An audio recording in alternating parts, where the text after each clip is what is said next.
falando então, como eu disse no nosso intervalo, antes do intervalo, eu falei o seguinte: quais seriam as consequências dos atos de improbidade administrativa, ok? E aí eu falei para vocês quais seriam esses atos. Aí eu tenho o próprio artigo 37 que nos responde no seu parágrafo 4º. Os atos de improbidade administrativa importarão a suspensão dos direitos políticos. Cuidado, já vou adiantar agora para vocês. Não existe cassação de direito político pela Constituição Federal, tá? Isso já fala lá no artigo 14, tá? Não existe cassação de direito político, e sim suspensão dos direitos políticos. A perda da função pública, a indisponibilidade dos bens e o ressarcimento ao erário. Erário é o dinheiro público. Na forma e gradação prevista em lei, sem prejuízo da ação penal cabível. Então, para decorar, olha o mnemônico, expir sem preju. Você vai espirrar, expir sem preju. Espirra sem prejuízo. Espirra sem prejuízo. Tá horrível, né? Mas tudo bem, vamos lá. Expir sem preju. Expir, S, suspensão dos direitos políticos. P, perda da função pública. Indisponibilidade dos bens e o ressarcimento ao erário, sem prejuízo da ação penal cabível, beleza? Vamos fazer a questão? Vamos fazer a questão, vamos lá. O prefeito do município Ômega nomeou como secretária de ação social do município sua cunhada. Opa, cunhada, terceiro grau, perfeito, colateral. Vamos continuar. Rosa Lima nomeou ainda para a função de assessor jurídico da prefeitura seu sobrinho, Lionel Batista, advogado que é funcionário público efetivo. Opa! Esse cara aqui, o Lionel, é funcionário público. Então já está na administração pública, então não tem prejuízo. Lembra que o posicionamento do Supremo, da Prefeitura. Sobre essas nomeações, assinaram a alternativa afirmativa correta. Deixa eu lembrar aqui em cima. A secretária, sua cunhada, Rosa Lima, ok? Como secretária de quê? Secretária da Ação Social. Secretária da Ação Social é cargo político? É cargo político. Cargo político pode nomear parente? Pode. Bacana. Servidor público já efetivado, concursado, ok? É meu parente, posso nomear? Pode também, não há prejuízo. Então, essa sua nomeação, tá certa ou tá errada? Vamos lá. Ambas as nomeações devem ser consideradas nulas em função da ocorrência de nepotismo. Não há nepotismo. Ambas as nomeações são lícitas e permanecem rígidas, já que a primeira, a cunhada Rosa Lima, é para cargo político. Bacana. De governo. E a segunda, o Lionel, é de servidor efetivo profissionalmente habilitado. É essa que é a alternativa correta. Letra C, deve prevalecer apenas nomeação da cunhada, que não possui grau de parentesco com o prefeito. É cunhada, é parente, é terceiro grau, tá fora. Deve prevalecer apenas nomeação do sobrinho, já que esse possui cargo efetivo e prestou concurso público. Não só ele, os dois casos. O que a prova aqui cobrou de você para administrador da Assembleia Legislativa de Rondônia? Cobrou de você conhecimento da jurisprudência. Veja, conhecimento não é prova de juiz. Não é prova de juiz, ok? Cobrou de você se você conhece a jurisprudência do STF. Como você já sabe, você não erra mais. Bacana? Próxima questãozinha. Os atos de improbidade administrativa importarão a suspensão dos direitos políticos. Opa, tá certa. A perda da função pública. Tá certa. A indisponibilidade dos bens e o ressarcimento ao erário, na forma e gradação prevista em lei, sem prejuízo da ação penal cabível. Certo ou errado? Certíssimo. Então tá certa a questão, beleza? Está certa a questão. Vamos lá. Deixa eu perguntar para você. Quais seriam os instrumentos que eu posso me utilizar para poder combater a imoralidade na administração pública? Isso que eu questiono. Quais são os instrumentos de combate, instrumentos de controle dos atos de imoralidade? Primeiro, ação popular, que será impetrada por qualquer cidadão. Ação civil pública, Ministério Público poderá propor ação civil pública de improbidade administrativa. Controle externo exercido pelo Tribunal de Contas. Tá? O Tribunal de Contas também pode combater esses atos de imoralidade. Está no artigo 70 da nossa Constituição Federal. Comissões parlamentares de inquérito. A CPI também realiza esse combate à imoralidade, lá fundamentado no artigo 58, parágrafo 3º da nossa Constituição Federal. Já foi cobrado em prova isso. Olha só como já caiu. São exemplos de instrumentos contra a imoralidade, exceto, ou seja, que está fora, não é instrumento, ok? Quer saber qual não é? Primeiro, mandado de injunção, o professor não falou nada de mandado de injunção. Opa, então é ele. Ação popular é. Ação civil pública é. Controle externo exercido pelo Tribunal de Contas é. Comissões parlamentares de inquérito também é. Qual a alternativa é incorreta? Só o mandado de injunção. Esse não é. Beleza? Fechamos a moralidade e agora vamos trabalhar o princípio da publicidade.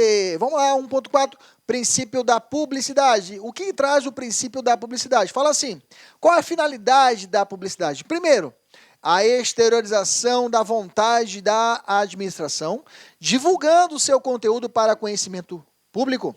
2, tornar exigível o conteúdo do ato. 3, permitir o controle de legalidade do comportamento. 4, desencadear a produção dos efeitos do ato administrativo. Isso aqui é importante, desencadear os efeitos do ato administrativo. 5, dever de divulgação oficial dos atos administrativos. Então, a publicidade está presa, atrelada a isso. A exteriorização da vontade de uma administração pública, colocar de forma plena ao conhecimento de todos essa vontade, tornar exigível o conteúdo do ato. Através da publicação, ele vai exigir, o ato administrativo torna-se o quê? Exigível. A divulgação oficial dos atos administrativos, desencadear a produção dos efeitos do ato administrativo. A publicidade ela é dividida em 2 subprincípios, tá? A publicidade ela é dividida em 2 subprincípios. Vem comigo. Princípio da transparência que abriga, melhor dizendo, a coberta. O dever de prestar informações de interesses dos cidadãos e de não praticar condutas sigilosas. O princípio da transparência. Tanto é verdade que o princípio da transparência reflete do nosso ordenamento jurídico, e até o nosso Supremo entende que a colocação do seu vencimento num portal de transparência não fere o que? A intimidade do servidor público. Não fere, porque é uma informação pública. O princípio da transparência, que é esse subprincípio da publicidade, reflete isso. Eu posso colocar o seu salário, o seu vencimento lá no portal, que isso não vai ferir o que? O princípio da sua intimidade, violar a sua intimidade, ok? Porque nesse caso eu tenho aqui o interesse público acima disso. 2, princípio da divulgação oficial que exige a publicação do conteúdo dos atos praticados atendendo-se para o meio de publicidade definido pelo ordenamento ou consagrado pela prática administrativa. Então, tá bom? Eu tenho publicidade dividindo nesses 2 subprincípios. Lembre-se do artigo 37, parágrafo 1º, que fala que na publicidade dos atos, programas e obras, serviços e campanhas dos órgãos públicos deverá ter caráter educativo, informativo e de orientação social. Esse é o princípio básico da administração pública que trata da publicidade. Beleza? Olha só, não se considera atendida a obrigação de publicidade com simples divulgação do ato administrativo no programa Voz do Brasil, tá? Já foi cobrado isso, olha só como já foi cobrado. Quem cobrou, a danada da SESP já perguntou.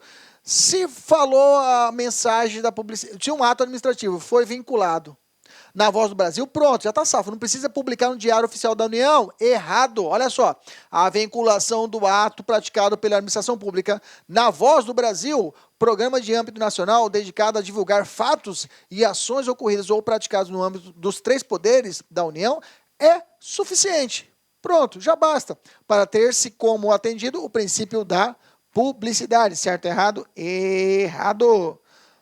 Ok? Beleza. A publicidade, ela pode ser excepcionada? A publicidade é absoluta? Não. O princípio da publicidade exige algumas restrições. Okay? Exige, para que seja efetivada a publicidade em sua plenitude, algumas restrições. Eu não tenho acesso a todas as informações públicas eu não tenho acesso.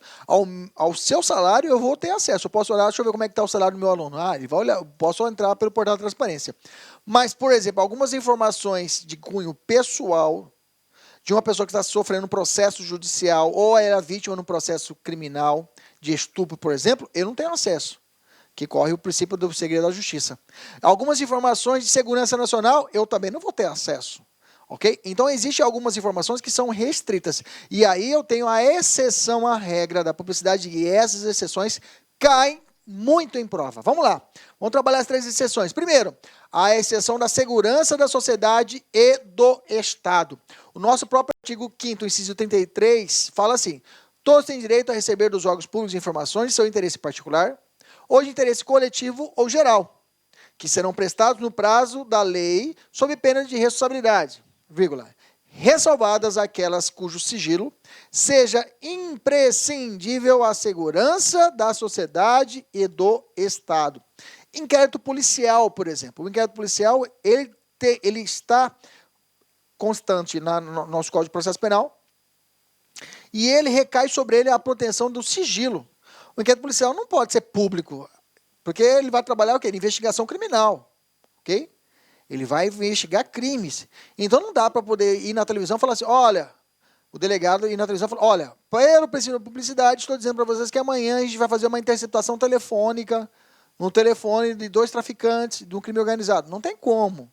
Entendeu? Foge à realidade. Então, por isso que é necessário o sigilo. Por isso que há essa ressalva, e essa ressalva, ele vai excepcionar o princípio da publicidade. Segunda ressalva, intimidade dos envolvidos. Um processo judicial onde, como eu disse aos senhores, que tem uma vítima, uma criança, ou de uma senhora que foi estuprada, esse processo não vai ser público, né, gente? Não tem como eu ter acesso a esse processo. Então, eles vão correr, eles chamam isso de sigilo processual, né, o segredo de justiça, que vai ferir a intimidade da pessoa envolvida. Nesse caso, esse ato administrativo não será público, porque ele vai excepcionar a publicidade. Todos os julgamentos dos órgãos do Poder Judiciário serão públicos, publicidade, e fundamentados, motivação. Todas as decisões sob pena de nulidade, podendo se limitar à presença em determinados atos, às próprias partes e aos seus advogados, ou somente a esse, ou seja, os advogados, em casos nos quais preservação do direito à intimidade de quem? Do interessado. No sigilo, não prejudique o interesse público à informação. Artigo 93, inciso 9 da nossa Constituição Federal. E última exceção à regra da publicidade são os atos administrativos ou processuais sigilosos, tá? E fala assim, a lei só poderá restringir a publicidade dos atos processuais quando a defesa da intimidade ou interesse social exigirem, ok? Eu também tenho aqui a ideia do sigilo processual também encartado neste ato, porque aqui, esse sigilo envolvidos, ele pode ser uma interpretação mais ampla, e aqui é mais vinculado para processos, tá? Atos processuais. Beleza? Administrativos ou judiciais. Bacana as 3 exceções, fechamos. Vamos fazer a questão? Vamos lá. Um princípio mencionado na Constituição é o da publicidade. Indica que os atos da administração devem merecer a mais ampla divulgação possível entre os administrados. E isso porque constitui um fundamento de um princípio propiciar-lhes a possibilidade de controlar a legitimidade da conduta dos agentes administrativos. Só com a transparência dessa conduta é que poderão os indivíduos aquilatar a legalidade ou não dos atos e o grau de eficiência de que se revestem. Acerca do princípio da publicidade, é correto afirmar que normalmente eles fazem essa sacanagem. Põe um puta texto para você lê, cansa e ele vai perguntar sobre a publicidade. E o texto vai servir de quê? Só para te cansar. Olha só a alternativa. Só para você ficar cansado. A lei só poderá restringir a publicidade dos atos processuais quando a defesa da intimidade ou o interesse social o exigirem. Ele colocou uma hipótese. Ah, professor, só tem essa hipótese. Ah, professor, falou só poderá, então só tem essa. Não, não é isso, tá? Na verdade, ele refletiu o inciso aqui, 60, não é isso? 60. A lei só poderá restringir a publicidade dos atos processuais quando a defesa da intimidade ou o interesse social o exigirem. Ou seja, ele copiou e colou na letra A, ok? Veja, ele colocou uma das hipóteses. Ah, mas o senhor só poderá, então só tem essa? Não. Só poderá restringir a publicidade dos atos processuais. Está falando dos atos processuais, quando intimidade e interesse social exigirem. Tá certo, a letra A é essa que a gente vai marcar. Beleza? Ele botou uma das exceções. Bacana. Tranquilo. Maravilha. Vamos evoluir. Uma observação sobre o acesso a informações privilegiadas.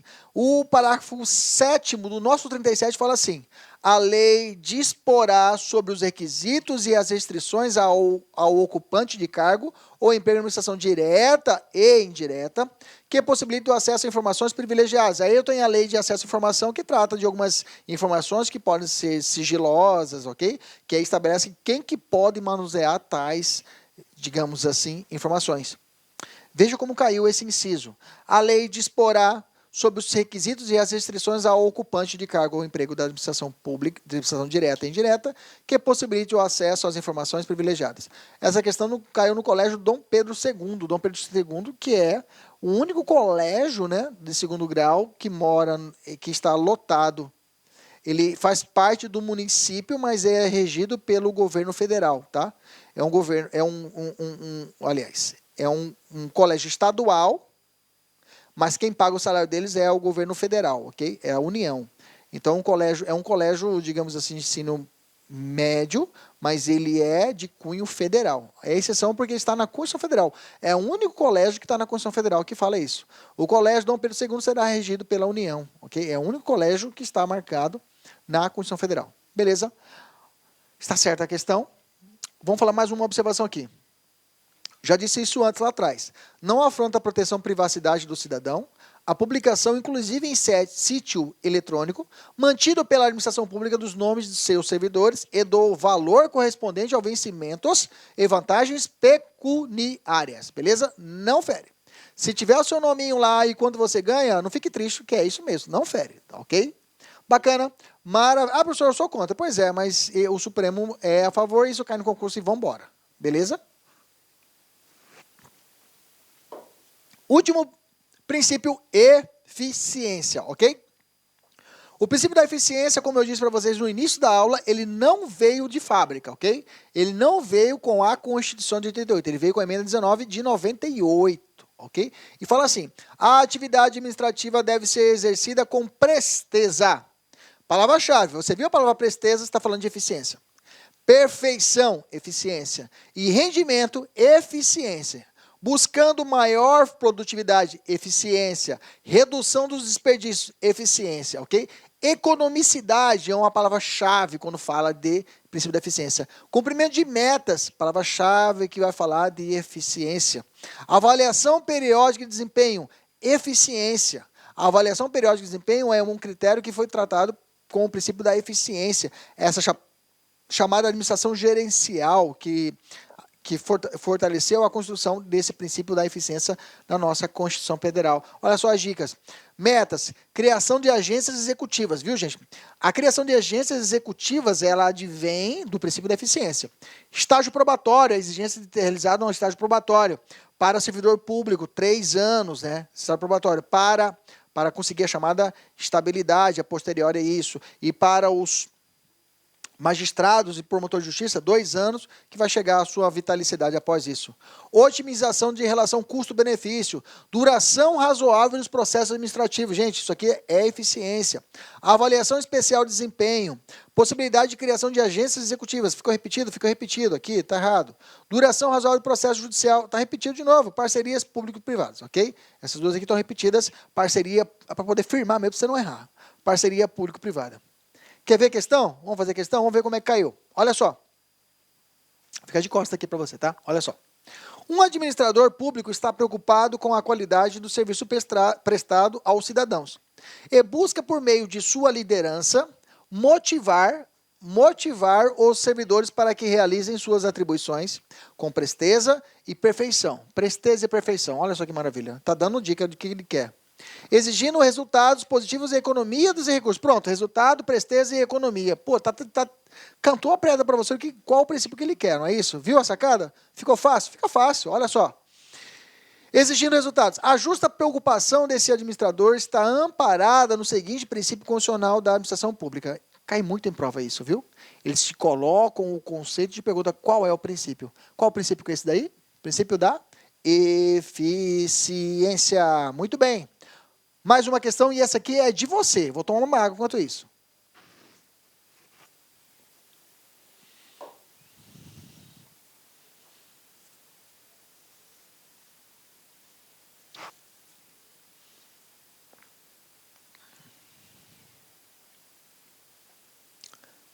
Perfeito. Ah, professor, fica fácil. Se estou falando de eficiência, vai ser eficiência. Mas marca as palavras-chave para mim aí, na questão. Isso. Imagina você está fazendo a prova. Você vai marcar as palavras-chave da questão. Marcou? Resultados positivos. Isso, resultados positivos. Resultados positivos. Muito bem. Que mais? Presteza. Isso. Isso, rendimento. Perfeito. São as palavras-chave. Eu nem olho para a questão. Olho para a palavra-chave. Resultado, positivo, presteza, rendimento. O que é? Eficiência. Entendeu a sacada? Não tem conversa, não tem conversa. É assim que você vai acertar todas as questões de princípios sem erro. Tenho certeza disso. Viu como é fácil? É assim você tem que estudar. Teoria e depois faça exercício. Teoria, depois faça exercício. Faça de forma fatiada, como a gente estuda aqui. Ó. Um pedacinho, faz questão, um pedacinho, faz questão. Faça assim. Você vai ver como você vai crescer muito o seu número de questões positivas. Porque você está criando um fortalecimento. Você está repetindo, repetindo, repetindo. Chega um ponto que você vai dominar todo o conteúdo fácil, fácil. Faça isso. Você vai ser feliz. Olha só, continuando. Próximo aqui. Terceira questão. Para Alexandre de Moraes, 2015, a administração pública e seus agentes devem perseguir o bem comum de forma eficaz. Olha lá a palavra-chave. Sem burocracia, olha só. Sempre buscando a qualidade, olha, otimizando o uso dos recursos públicos de maneira a evitar desperdícios e garantir maior rentabilidade social. Opa, o que ele está falando? O princípio constitucional da administração pública, que o autor se refere ao texto acima, é o princípio da eficiência. Beleza? Pegou, inteligência. Bacana. Observação. Um outro exemplo, eu não coloquei, mas você pode anotar também, outro exemplo de eficiência, são chamados contratos de gestão, tá? Com agências executivas. Já falei lá atrás, agências executivas e contratos de gestão. Isso vem positivar no nosso parágrafo 8º do artigo 37, a ser celebrado com entidades de órgão público para ampliação de sua autonomia e fixação de metas de desempenho, ok? O contrato de gestão com a agência pública, eu já tinha dito lá atrás, é exemplo claro de eficiência. Olha o parágrafo 8º. A autonomia gerencial, olha a palavra gerencial aqui, ó.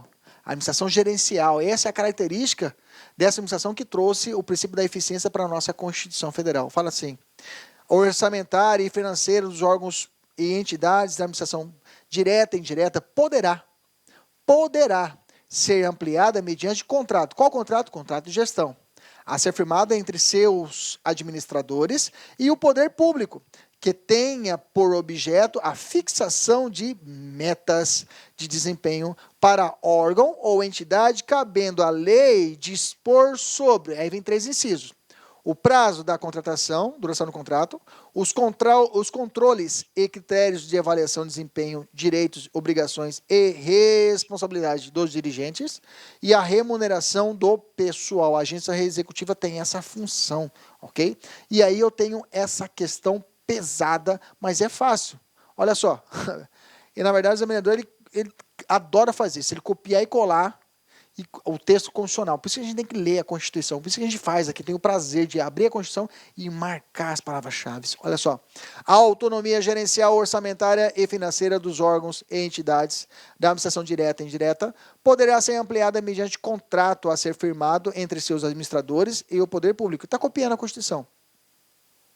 Que tem objeto a fixação de metas de desempenho para o órgão ou entidade, mediante autorização legislativa cabendo à lei, dispor sobre prazo de duração, controles e critérios e a remuneração do pessoal. Todas as alternativas estão o quê? Certas. Ele copiou e colou a Constituição. Alternativa letra D de dado. Bacana? Maravilha. Fechamos a parte principiológica. Vamos dar um passo e vamos falar do acesso aos cargos, empregos e função pública. Cargo, emprego e função pública. O CEF. Quem pode ter acesso ao CEF? O inciso 1º do nosso 37, agora que entrou no inciso 37, agora que entrou no inciso, professor, agora que entrei no primeiro inciso do 37. Trabalhamos a cabeça, que são os princípios, que são de suma importância para você entender todo o contexto dessa administração pública. E aí a gente entra o que nos seus incisos, ok? Olha lá, os cargos, empregos e funções públicas são acessíveis. aos brasileiros, e quando fala brasileiro, está falando brasileiro nato ou naturalizado, que preencham os requisitos ou estabelecidos em lei, assim como aos estrangeiros na forma da lei, tá? Quando fala na forma da lei, está falando que essa norma é de eficácia limitada, tá? Ele precisa de uma lei para estabelecer esses critérios para o estrangeiro poder estudar, poder ser contratado no Brasil. Ele não falou concurso público, viu, gente? Ele tá falando o seguinte, ó, os cargos aqui no Brasil, cargos, emprego e função, podem ser acessíveis aos brasileiros e aos estrangeiros. Então, o estrangeiro, ele pode fazer concurso público para ingressar num cargo? Pode. Ele pode ser contratado temporariamente? Pode, gente, não tem problema. Ok? Então, o estrangeiro, ele pode fazer concurso público? Dependendo do concurso, ele pode. O estrangeiro pode fazer o quê? Ser contratado para trabalhar numa universidade federal? Pode. Existe, inclusive, lei a respeito disso. Olha só. Então, os cargos, empregos e funções são acessíveis aos brasileiros nato e naturalizados e aos estrangeiros, ok? Para a gente ter um visual melhor. Aos brasileiros e aos estrangeiros. Veja, tem alguns concursos públicos que não admitem que o cara estrangeiro fazer concurso público. São, primeiro, requisitos do concurso. Ser nacionalidade brasileira. Pronto, já cortou, o cara não pode participar. Ok? Ok? Se existe lei, não vou falar sobre isso, sobre edital do concurso. Se existe a lei prévia, quem dita as regras do edital é a lei prévia. Tá?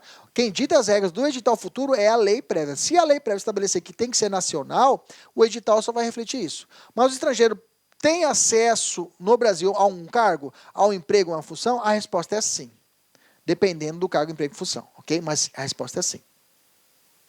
Professores estrangeiros. Não há norma regulamentadora onde os estados podem regular a competência concorrente enquanto não incorrer norma federal. Então, pelas regras do artigo 24, a competência a respeito disso é uma competência concorrente a legislar sobre educação. Tá? Diretrizes básicas da educação é a competência privativa da União. Agora, sobre educação, os estados podem legislar enquanto não existir uma lei federal. A partir do momento que existir uma lei federal estabelecendo regras, aí eu não posso estabelecer isso. Então, sobre contratação de professor estrangeiro, o Estado pode legislar? Por enquanto, pode. Enquanto tiver uma lei federal falando a respeito, ele pode tratar da lei no âmbito do seu Estado que contempla os seus interesses locais, ok? Estaduais. A Lei Federal 9.517, 97, permite que professores técnicos e cientistas estrangeiros sejam contratados pelas universidades federais. Isso é verdade. Ok? Então, eu tenho uma lei federal que estabelece sobre a contratação de professores no âmbito da federal. Ok? Essa lei estabelece que posso contratar professor no âmbito federal. Aqui foi o julgado do Madin, tá? No Supremo, o Supremo falou que não. Enquanto não há uma lei federal falar de todos os casos de professores no Brasil todo, estrangeiro, posso contratar, ou a lei pode estabelecer. Como já tem uma lei federal para contratar professores da universidade só, então eu aplico essa lei especial a respeito disso, ok? Ressalvar os cargos exclusivos de brasileiros natos. Como eu disse para vocês, existem alguns cargos que são exclusivos. Todo brasileiro pode concorrer a qualquer cargo? Não. Tem alguns cargos específicos que é para brasileiro nato, por exemplo. O cara entrar na SPSEX, que é a Escola Preparatória de Cadetes do Exército, se o cara é um brasileiro naturalizado, não vai poder entrar nessa escola, porque essa escola vai preparar ele para entrar na AMAN, que é Academia Militar das Agulhas Negras, que o cara vai sair oficial do Exército. E oficial do Exército, pela Constituição, tem que ser brasileiro nato. Okay? Então, esse concurso para a SPSEX, essa pessoa que é brasileira naturalizada não poderá, assim, competir. Nem se fala estrangeiro. Estrangeiro nem se fala. Ok? Então, tem alguns cargos específicos que aí tem que obedecer às regras constitucionais. Você lembra, professor de cabeça? Claro que eu lembro. Cargos eletivos não vai entrar nessa questão, né? Presidente e vice-presidente da República é privativo brasileiro nato. Presidente e vice-presidente da República. Presidente da Câmara dos Deputados. Aí o cara tem que ser eleito deputado federal. Tem que ser brasileiro nato. Presidente do Senado, mesma coisa. Então, esses três cargos não são um concurso público, tá fora. Ministro do STF também é eleito, é nomeado.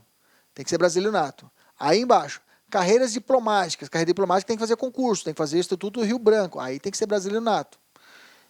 Oficiais das Forças Armadas, idem.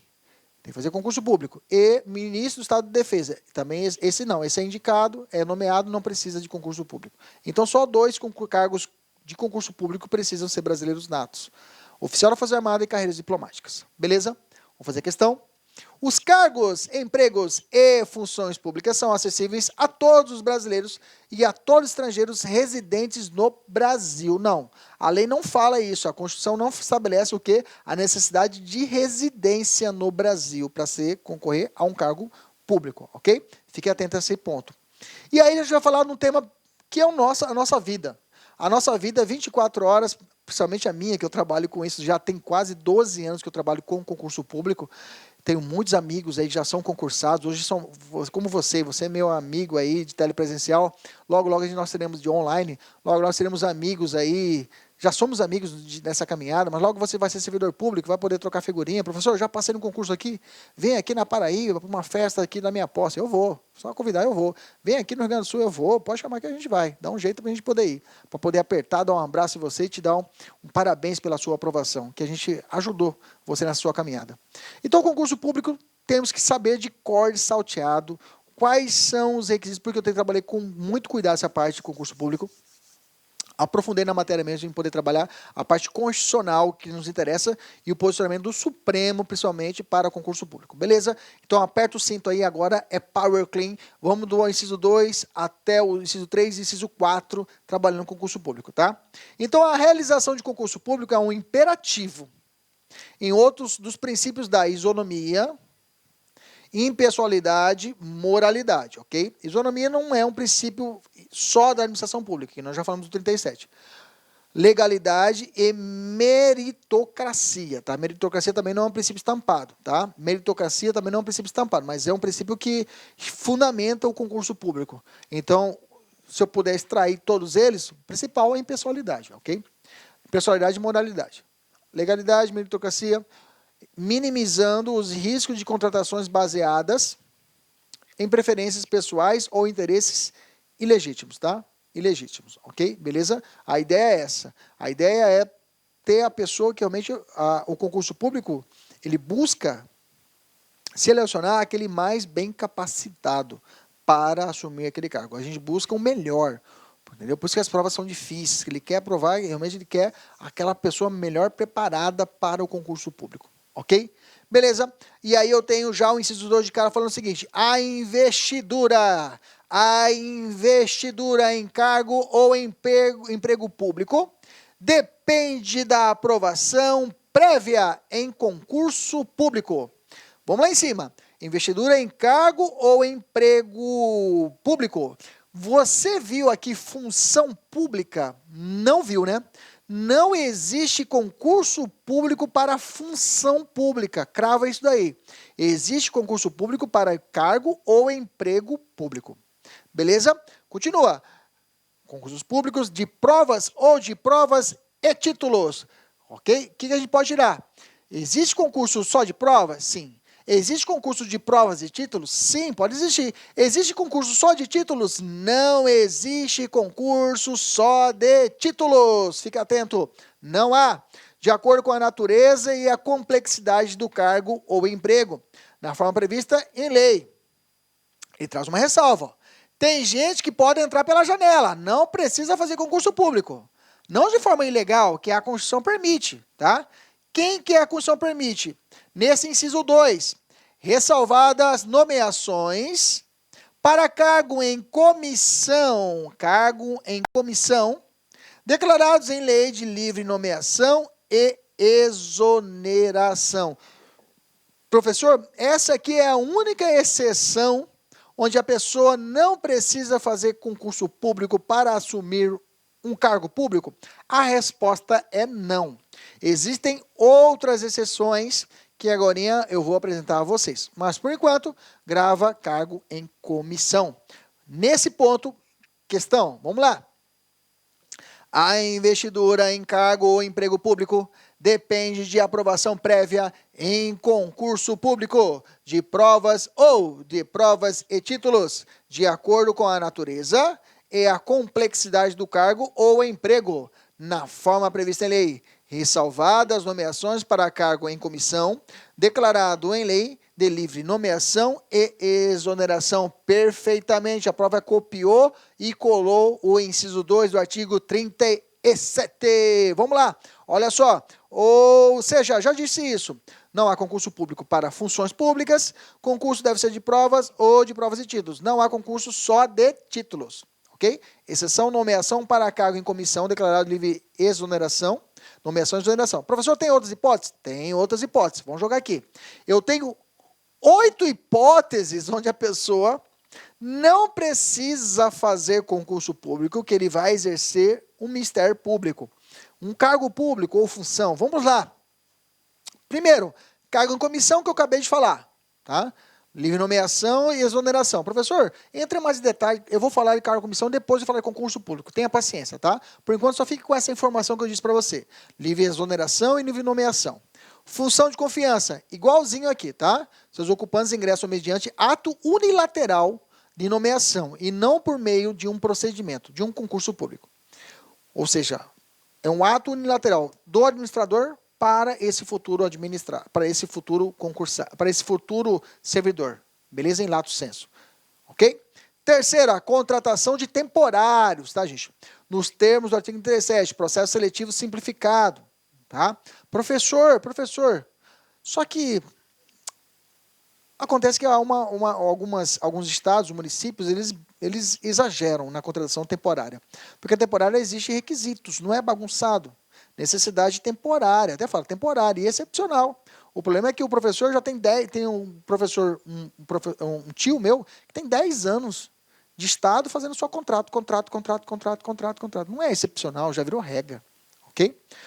4. Contratação de agentes comunitários de saúde, agente de combate de endemias, também é uma outra prioridade estatal. Também eu posso. Ele vai fazer um ministério público, okay? Não é concursado, mas exerce ele é considerado um agente público. Okay? O 198 fala assim, do parágrafo 4º da Constituição. Processo seletivo público de acordo com a natureza e complexidade de suas atribuições e requisitos específicos para a sua atuação, beleza? Lá em cima, agentes políticos. Agentes políticos são os nossos políticos, tá? Nossos políticos, deputados, prefeitos, que também eles vão assumir um cargo público, eles são agentes públicos, ok? E não precisam de concurso público. Particular em colaboração com a administração pública. O exercício de função pública, nesse caso, pode iniciar-se mediante convocação, concurso ou até espontaneamente, variando de acordo com o tipo de colaborador. Particulares em colaboração com a administração pública. Alguns falam até situação excepcional de mesário de uma eleição, ok? Exemplo. Magistrados que ingressam nos tribunais pelo 5º Constitucional e os componentes tribunais superiores e de conselheiros tribunais de contas, ok? O cara que eu, por exemplo, Kleber Pinho, eu já tenho mais de 10 anos de advocacia. Pode ser que um dia eu vire desembargador. Um dia para a noite eu vire desembargador. Ó, Kleber, você é um notório saber jurídico, vai virar desembargador. Eu entro pelo 5º Constitucional e viro um desembargador, viro um juiz, entre aspas, sem precisar fazer concurso público, ok? Eu vou tomar um pó de pimpirim, e quando na posse eu já viro o quê? Desembargador vitalício. 8º, contratação de professores de universidades federais, tá? Também o STF já falou, julgou o ADIM 1923, 2015, e falou que aquela lei que eu tinha dito lá atrás, ela é constitucional e admite o que? A possibilidade de criação de organizações sociais, OS, admite terceirização, a contratação de pessoais por meio de tais entidades, ok? E aí contratação de professores de universidades. Ok? Estrangeiros, normalmente acontece professor estrangeiro. Entendemos 8 hipóteses, bastante, né? Bacana. O que é importante saber? Contratação de comissão. Quais são os mais gritantes para a nossa prova de concurso? Cargos, funções e os temporários. E o endemias. Esses 4 principais é o que mais caem em concurso, para nós de direito constitucional. Beleza? Maravilha. Questão. Entidades que compõem o sistema S, bem como os conselhos regionais necessitam realizar concurso público? Sistema S. Quem são o Sistema S? Senai, Senac, Senat, toda essa galera aí. Precisa fazer concurso público? A resposta é não. Gente, Sistema S não é serviço público, viu, gente? Lá é pessoa jurídica de direito privado.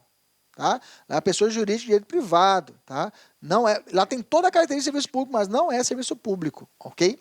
Lá não precisa fazer concurso público. Eu já tive o prazer de advogar aqui no Mato Grosso, na FIENTE, Federação das Indústrias do Estado do Mato Grosso. Eu fui advogado da FIENTE um tempo, um período curto da minha vida. Mas não precisei fazer concurso público, mas lá exige o quê? Um processo seletivo interno, ok? Bacana? Mas os conselhos regionais, recentemente o STF falou que esses caras têm que fazer concurso público. Por exemplo, Conselho Regional de Educação Física tem concurso público, ok? Esses caras são contratados como empregados ali, são seletistas, mas precisa de concurso público. Conselhos regionais precisa de concurso público. Sistema S não precisa. Fique atento, beleza? Esse é o posicionamento do STF. Aí a gente vai entrar um tema bastante conturbado, que são os editais de concurso público, ok?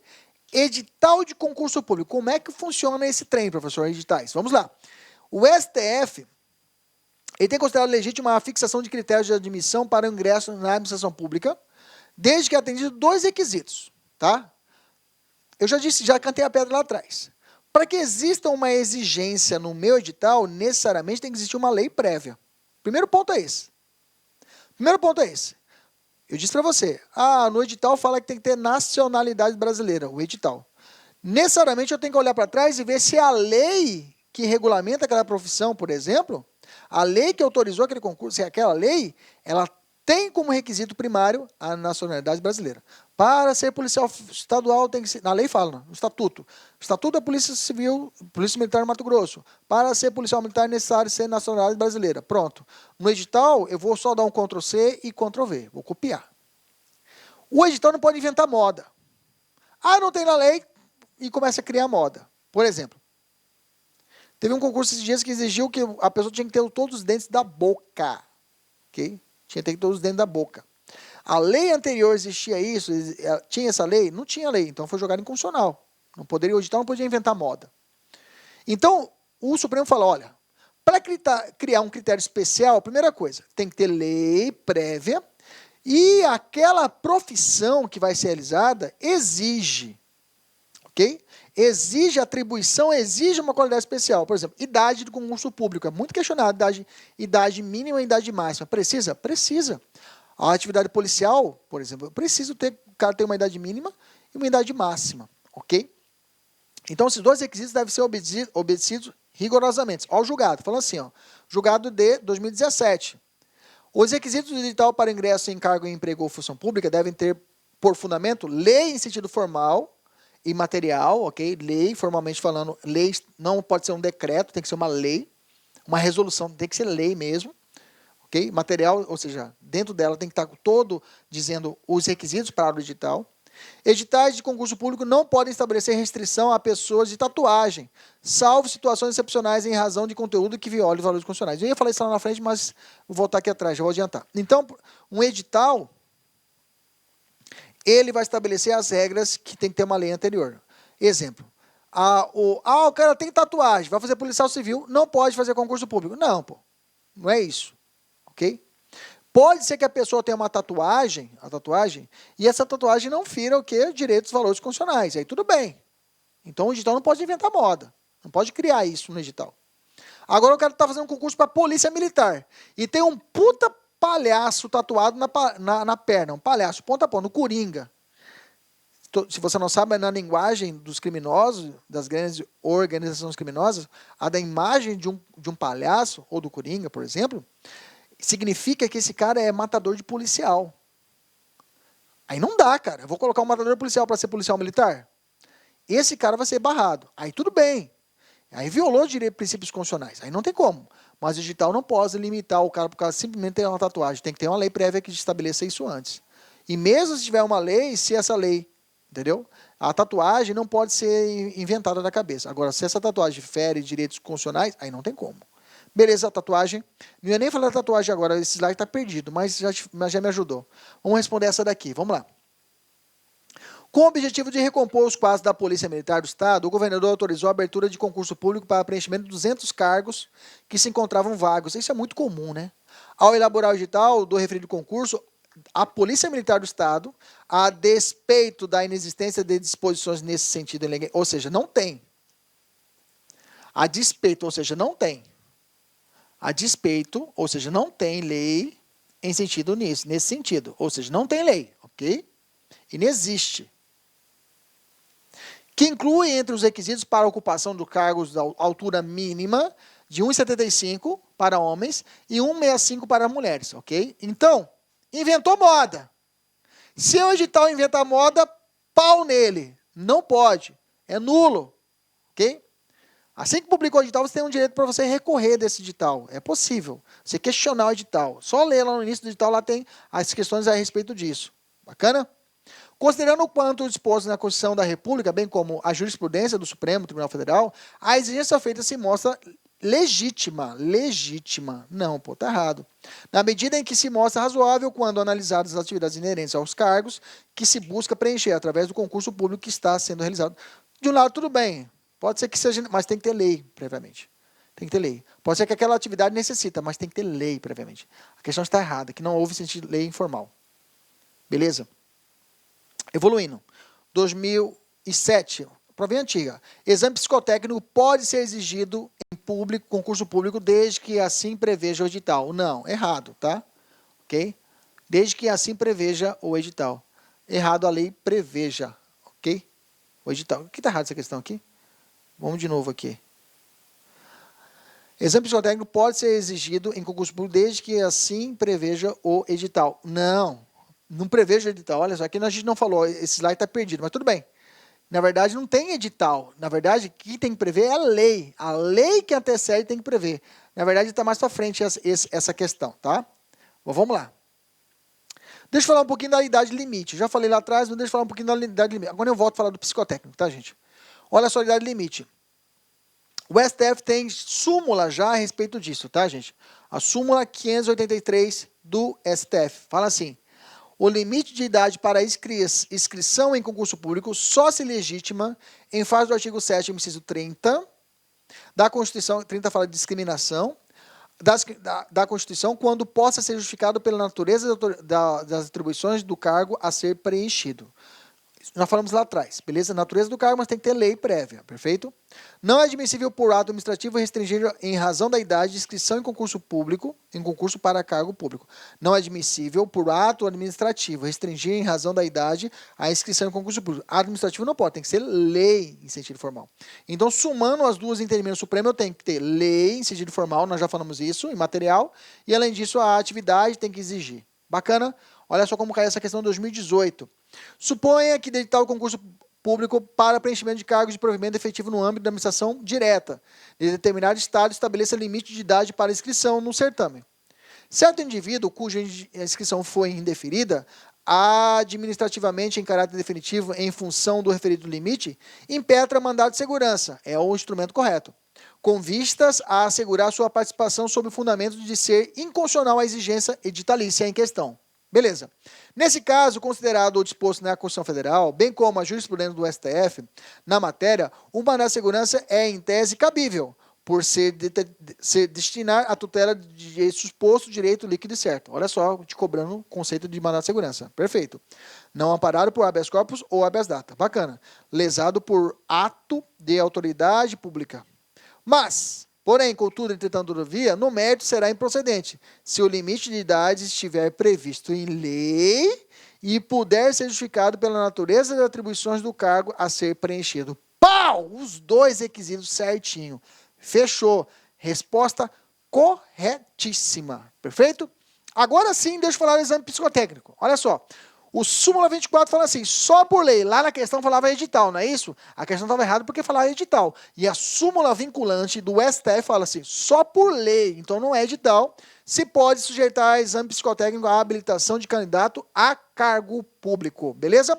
Súmula vinculante 43 do STF também fala assim, é inconstitucional toda modalidade de provimento que propicie ao servidor investir sem prévia aprovação em concurso público destinado ao seu provimento em cargo que não integra a carreira na qual anteriormente investido, ok? Não inventa moda, não tem como. Não há como o cara ser investido em carreira se não houver prévio concurso público, ok? Eu tenho mais duas questões aqui de posicionamento do tribunais superiores. Mais uma do STF.